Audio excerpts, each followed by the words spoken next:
이사야 43장 14절부터 21절까지 한 절씩 교독하겠습니다. 너희의 구속자요 이스라엘의 거룩하니 여호와가 말하노라. 너희를 위하여 내가 바벨론에 사람을 보내어 모든 갈대아 사람에게 자기들이 연락하던 배를 타고 도망하여 내려가게 하리라. 나는 여호와 너희의 거룩하니요 이스라엘의 창조자요 너희의 왕이니라. 나 여호와가 이같이 말하노라. 바다 가운데의 길을 큰 물 가운데에 지름길을 내고 병거와 말과 군대의 용사를 이끌어내어 그들이 일시에 엎드러져 일어나지 못하고 소멸하기를 꺼져가는 등불 같게 하였느니라. 너희는 이전 일을 기억하지 말며 옛날 일을 생각하지 말라. 보라, 내가 새 일을 행하리니 이제 나타낼 것이라. 너희가 그것을 알지 못하겠느냐? 반드시 내가 광야의 길을 사막의 강을 내리니 장차 들짐승 곧 승냥이와 타조도 나를 종종할 것은 내가 광야의 물을 사막의 강들을 내어 내 백성 내가 택한 자에게 마시게 할 것임이라. 이 백성은 내가 나를 위하여 지었나니 나를 찬송하게 하려 함이니라. 아멘. 오늘 본문 19절 말씀은 우리가 너무나도 잘 알고 있고 또 좋아하는 말씀입니다. 보라, 내가 새 일을 행하리라. 그 새 일이 무엇인지 14절부터 17절까지에 나오는데 한마디로 요약하면 지금 이스라엘 백성이 바벨론 포로로 잡혀 있습니다. 그런데 하나님께서는 그들을 구원하시기 위해서 바벨론을 완전히 망하게 하겠다는 것입니다. 그리고 18절 말씀에 너희는 이전 일을 기억하지 말며 옛날 일을 생각하지 말라고 말씀하십니다. 하나님의 구원하면 제일 먼저 떠오르는 것이 출애굽 사건입니다. 이스라엘의 해방과 그들을 400년 넘게 압제하였던 원수 애굽 군대의 완전한 진멸로 구원을 이루어 주신 사건입니다. 그런데 그 옛날 일, 이전 일이 기억나지 아니할 정도로 더 크고 놀라운 구원을 하나님께서 이루어 주시겠다고 말씀하신 것입니다. 이것이 바로 19절에 나오는 새 일입니다. 이 새 일은 사람이 할 수 없습니다. 그건 하나님만 하실 수 있습니다. 이스라엘은 지금 나라가 완전히 망했습니다. 예루살렘은 폐허가 되었고 그리고 이스라엘 백성들은 포로로 끌려왔습니다. 그들 스스로 자신을 구원할 가능성은 제로입니다. 그리고 그들이 다시 돌아가서 나라를 일으킬 가능성도 제로입니다. 근데 하나님께서는 그들을 다시 돌아가게 할 것이고 그들을 한 나라로 한 민족으로 새롭게 세워주시겠다고 약속하십니다. 이 약속대로 하나님께서는 바벨론을 멸망시키시고 그리고 이스라엘을 재건해 주셨습니다. 그렇게 하신 이유가 21절에 나옵니다. 이 백성은 내가 나를 위하여 지었나니 나를 찬송하게 하려 함이니라. 하나님의 새 일을 보고 그 새 일을 경험한 백성들로 하여금 하나님의 은혜에 찬양하고 감사하도록 하기 위해서입니다. 그런데 이스라엘 백성들은 하나님의 놀라운 새 일을 경험하고 난 이후에도 하나님을 잊어버렸습니다. 그들은 또 나라를 잃고 그리고 2000년 동안이나 전 세계 곳곳에 흩어져 살아야만 했습니다. 성도 여러분, 이스라엘과 우리나라는 참 비슷한 점이 많이 있습니다. 우리나라도 일제강점기를 겪었습니다.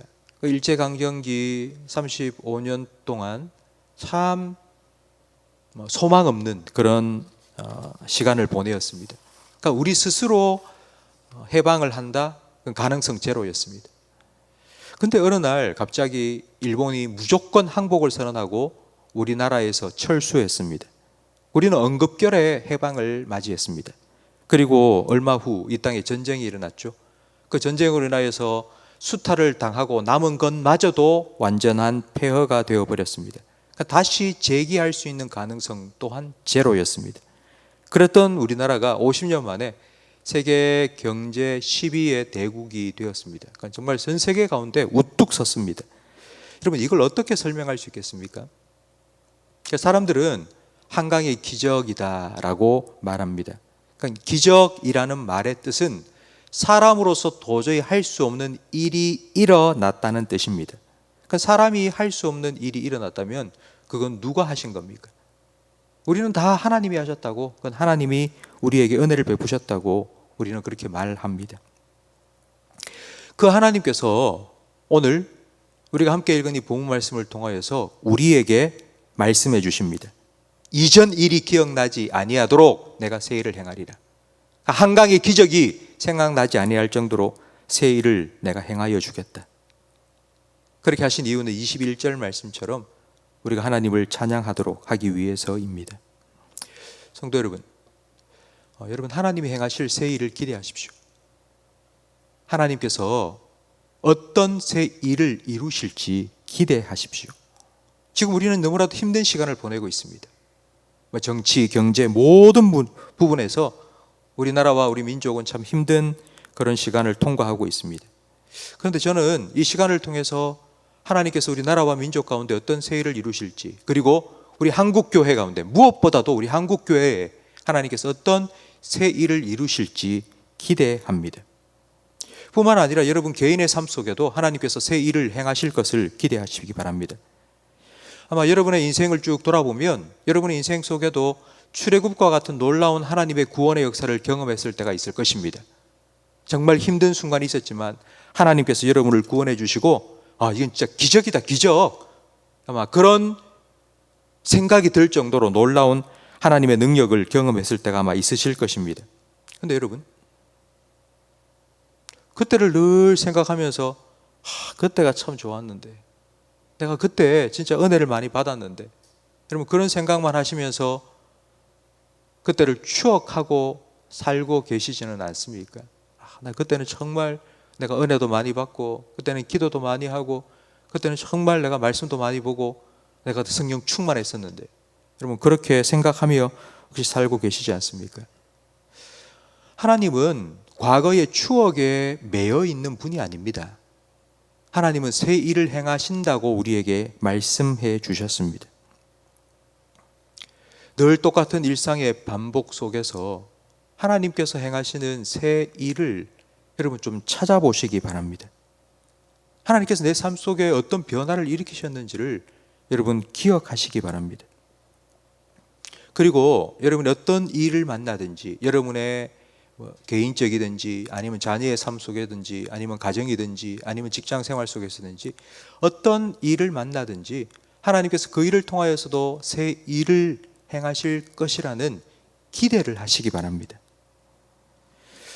우리가 그런 믿음으로 살아가면 하나님께서는 반드시 약속하신 대로 새 일을 이루어 주실 겁니다.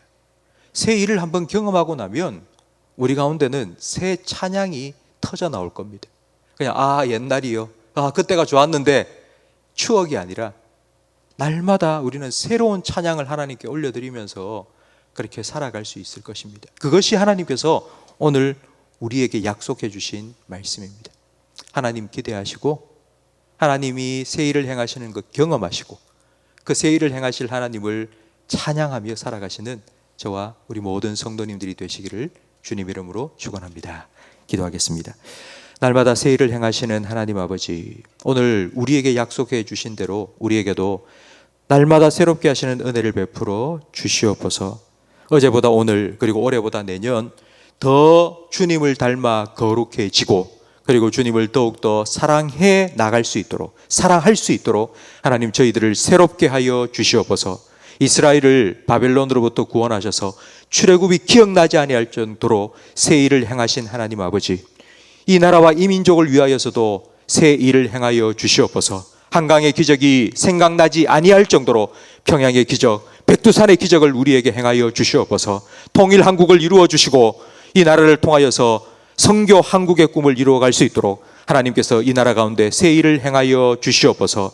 이 일을 위하여서 우리 한국교회와 우리 성도들이 하나님이 행하실 새 일을 기대하며 기도하오니 하나님 우리 기도에 응답하여 주시옵소서. 예수님 이름으로 기도합니다. 아멘. 하늘에 계신